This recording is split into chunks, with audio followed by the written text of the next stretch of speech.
So I received an emailed question from one of my subscribers regarding predestination. Now the question reads, I'm having trouble understanding the nature of all things belonging to God, yet God commanding us to do what he is already going to do. Can you help me make sense of that?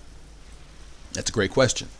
And one of the things I like to do is to search YouTube to see if there's anyone else addressing this very or similar topics as this. I came upon a video from Al Mohler, who recently held a Q&A, and this very question was addressed. A woman stepped to the podium and she asked Al about the nature of predestination.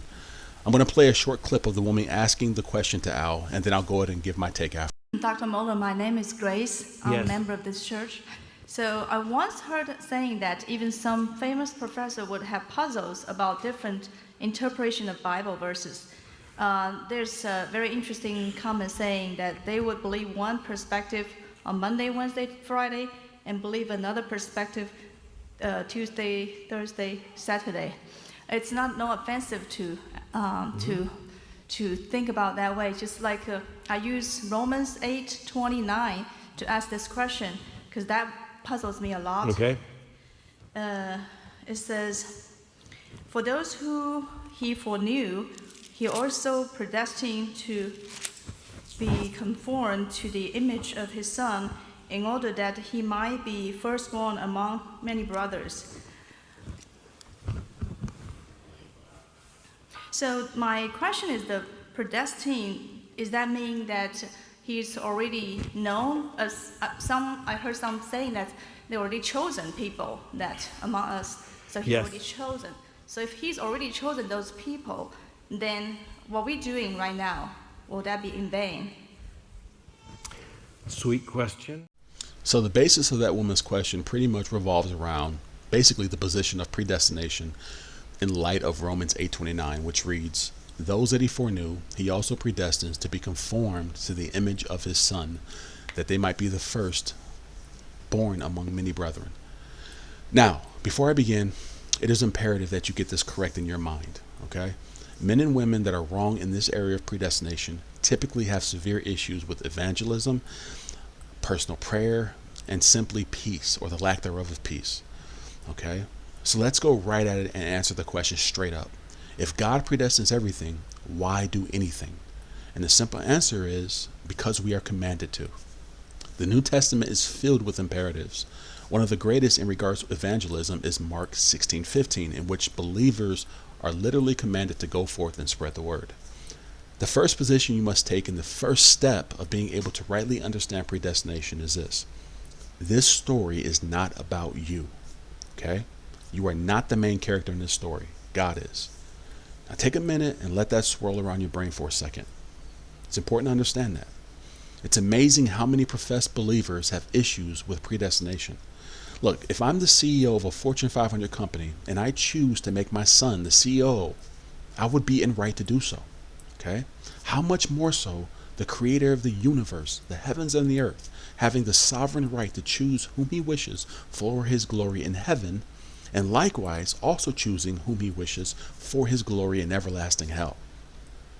Now, isn't it amazing how professing Christians who have supposedly received faith by grace have an issue with predestination? Okay? Whenever I see someone in my comments or speak to someone in person who claims to be a believer and they take issue with predestination, it's an immediate red flag. I'm not talking about someone who genuinely has concerns or questions regarding predestination. I'm talking about people who adamantly go at predestination. They don't like it. They think it makes God a monster. They hate it. Okay, that's an immediate red flag for me. Let me give you an example, okay? Let's say there's a lottery winner who just won $250 million. They're holding the ticket, okay? Now imagine that person dropping that ticket and saying, "Why'd I win? Why me? Well, hold on, this doesn't feel right. Why didn't the guy next to me, he played too. Why didn't he win? Why did I have to win? Why was I chosen to win this?" Because see, that would never happen because they'd be too busy jumping for joy, right? In the same way that we as Christians can analyze and even question to some degree predestination in an attempt to better understand it. But if we're sitting there going, "Well, why me, God? Why didn't you save my sister? Or why didn't you save my neighbor? What's up with that? I think you're a monster. Why'd you choose me? That's ridiculous. That's absolutely ridiculous. Okay? It's absolutely ridiculous. God chooses whom he chooses because he can. Okay? Because he can. It's amazing how many people think they're going to question God on the day of judgment.